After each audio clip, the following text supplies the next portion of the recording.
හයි කොහොමද? ඉතින් ඔන්න අපිට නම් මේ දවස්වල පුදුම නස්පැත්තියක් තමයි වෙලා තියෙන්නේ. මේ දවස්වල කිව්වට අපිට ඉතින් මේ කරදරේ ඩේලි තියෙනවා. බලන්නකෝ කවුදර වහල උඩින් දෙකින් ඉන්නේ යාගේ ගෙදර වගේ.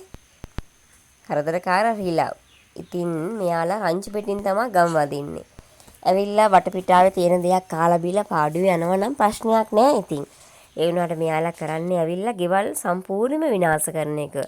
මේ වගේ වහල උඩ නැගලා හයියෙන් උඩ පන්නවා ඒවල් ගහලා තියෙන ඇන පවා ගලවනවා වෙලාවකට. ඒ සීට් අල්ලලා හොල්ලනවා. ඉතින් හරිම කරදරයක් මෙයාලගෙන් තියෙන්නේ. ඉතින් අපි දෙන්න මේ යන්නේ රිලව් වෙලවන්න. ඊට කලින් බලන්නකෝ මේ තියෙන්නේ මම හදපු කහ ටිකක්. අපේ ගෙදරයි තාරපාරයි අතර පොඩි ඉඩක් තමයි තියෙන්නේ. ඉතින් පුංචි කණ්ඩියක් තියෙනවා ගෙට උඩින්. ඒ කණ්ඩිය උඩින් අපි පස් දාලා කහ ටිකක් හිටෙව්වා. RD එකෙන් පාර ලොකු කරද්දී පස් කපලා යාලා ඒ පස් ඉවත් කරනවනේ. එහෙම ඉවත් කරපු පස් ටිකක් මම මෙතෙන් යාලට කියලා ඉල්ලගෙන මෙතෙන් ඉස්සරම් පිරෙව්වා. මොකද මෙතන තිබ්බේ ටිකක් ගල් වගේ ස්වභාවයක්.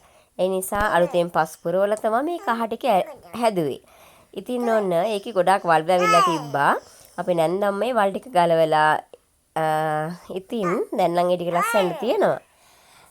බලන්නකෝ මේ ටික නම් හරිම සාරවත්ව තියෙනවා. නමුත් එහා පැත්තේ තියෙන පැල ටික නම් ටිකක් එරිලා නැහැ. මං හිතන්නේ පස් තද වුණාමත් කහ එරෙනවා අඩුයි කියලා කියනවා.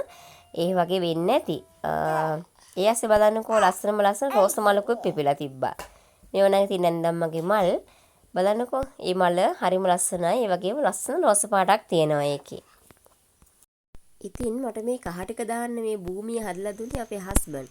RD එකෙන් පස් ටික ඉල්ලගෙන එයාලා මෙතන ගොඩ කරලා ගියා. ඒක මට්ටම් කළා මට හදලා දුන්නේ අපේ හස්බන්ඩ්. හරි. දැන් මේ බලන්නකෝ මෙන්න මෙයාලා. එයාලට තින් කිසිම බයක් එකක් නැතුව අපේ දේපල වලට හානි කරන්න තමයි ඇවිත් තින්නේ. මේ ඉන්නේ අපේ නාරංගහ උඩ. බලන්නකෝ එතන ඉඳනුත් කෝලම් කර ඉන්නවා. එයාලට තින් කැලේත් දැන් කෑම අඩු ඇති. ඒ නිසා තමයි ගම් වදිනවා ඇත්තේ. ඒ වුණාට තින් ගම් වලට ආපුවම මිනිස්සුන් හරිම කරදරේ.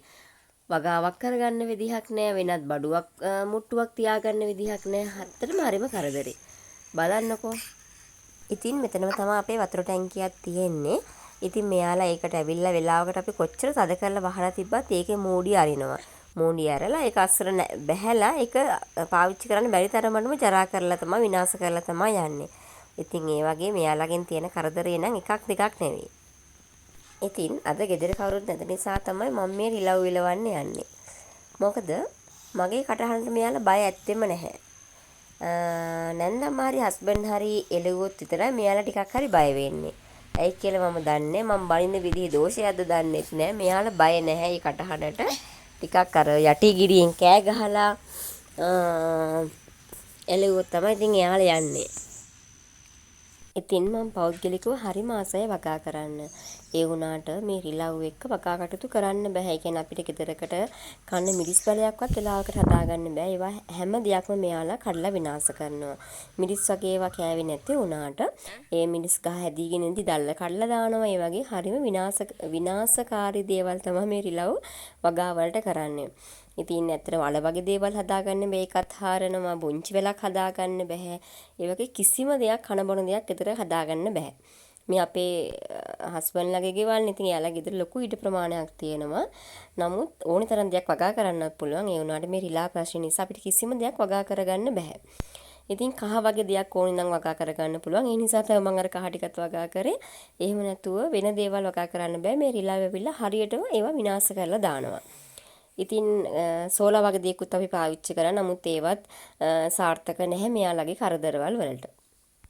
කැමරාවට හරියට පේනවද කියලා නම් මම දන්නේ නැහැ. මේක ඇත්තට මං වගේ දෙගුණයක් උස තේ ගහක්.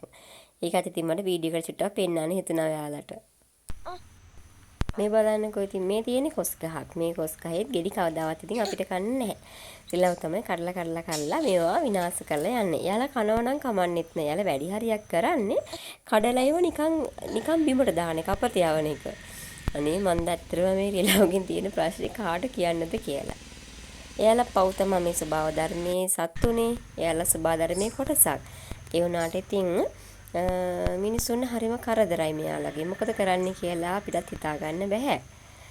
අපි ඉතින් කැලවැල් ඉදි කරලා හදපු ගෙවල් නෙමෙයි. මේවා ගොඩක් පාරම්පරික පරණ ඉඩම් මේවා අපේ හස්බන්ඩ්ගේ අම්මගේ ඉඩම්. එතකොට අලුතින් හදපුවත් නෙවෙයි. ඉතින් මුල් කාලේ රිලව් හිටියෙත් නැහැ කියලා තමයි යාලා කියන්නේ. ගම්වාසීන් කියන විදිහට මේ කොහෙන් හරි අල්ලගෙන ගමට ගෙනත් දාපු රිලව් කියලා තමයි කියන්නේ. ඉතින් ඇත්තටම මේවට මොන හරි සාධාරණ විසඳුම් ලබා දෙනවා නම් ඇත්තටම හරිම වටිනවා. මොකද මෙයාලට කේන්ති ගිහපන් මෙයාලා ඇඟට පන්නව වෙලාවකට හපන්න එනවා. ඉතින් පුංචි බබාලත් එක්කනේ අපි ඉන්නේ. එතකොට බබෙක් වුණත් ඕනෑ නම් උස්සගෙන යන්න පුළුවන් මෙයාලා. ඒ නිසා හරිම අවදානම් මෙයාලත් එක්ක ජීවත් වෙන එක. ඉතින් ඒ විතරක් නෙමෙයි මෙයාලගේ මං හිතන්නේ මේ හැසිරීම රටේ ආර්ථිකයට ඍජුවම බලපානවා ඇති. මොකද ගොඩාක් මෙයාලා විනාශකාරී දේවල් නේ කරන්නේ. ඉතින් පොල් වගේ දේවල් වලට හානි කරනවා. ඒ වගේ හැම වගාවකටම හානි කරනවා. ඉතින් අපේ පැත්තේ වුණත් අපිට ඕන තරම් දේවල් වගා කරගන්න පුළුවන්. විශේෂයෙන් මමත් හරිම ආසාවෙන් හිටියා එනසල් වගේ දේවල් වගා කරන්න. ඒ වුණාට එනසල් පඳුරක් මෙයාලට පේන්නවත් බෑ. යාලා විනාශ කරලා දානවා. ඉතින් ඇත්තටම එතකොට මෙයාලගේ මේ හැසිරීම, මෙයාලගේ බලපෑම රටේ ආර්ථිකයට තියෙනවා කියලා මට හිතෙන්නේ. ඉතින් මෙන්න මේ හේතු නිසා මට නම් හිතෙන්නේ ඇත්තටම මේ පාලකයන් මේ රිලා ප්‍රශ්නෙට මොකක් හරි සාධාරණ විසඳුමක් ගම්වැසියන් ලබා දිය යුතුයි කියලා. ඉතින් රිලව් ඇවිල්ලා කරදර කරන්නේ ගම්වල මිනිස්සුන්ට එහෙම නැත්නම් මිනිස්සුන්ට උනාට ඇත්තට මේ රිලව්ගේ ප්‍රශ්නය සාමාන්‍යයෙන් රටේම ප්‍රශ්නයක් වෙලා තියෙනවා කියලා දැන් මට නම් හිතෙන්නේ. ඉතින් අදත් අපිත් එක්ක එකතු වෙලා හිටපුවාලා හැමෝටම ගොඩාක් ස්තුතියි. අපි බැලුවට ගොඩාක් ස්තුතියි. ඒ වගේම වීඩියෝ එක හොඳයි නම් ලයික් එකක් දාන්න. ඔයාලගේ අදහස් කමෙන්ට් එකක් විදියට ලියන්න. ආයෙත් දවසක අපි හමු වෙමු.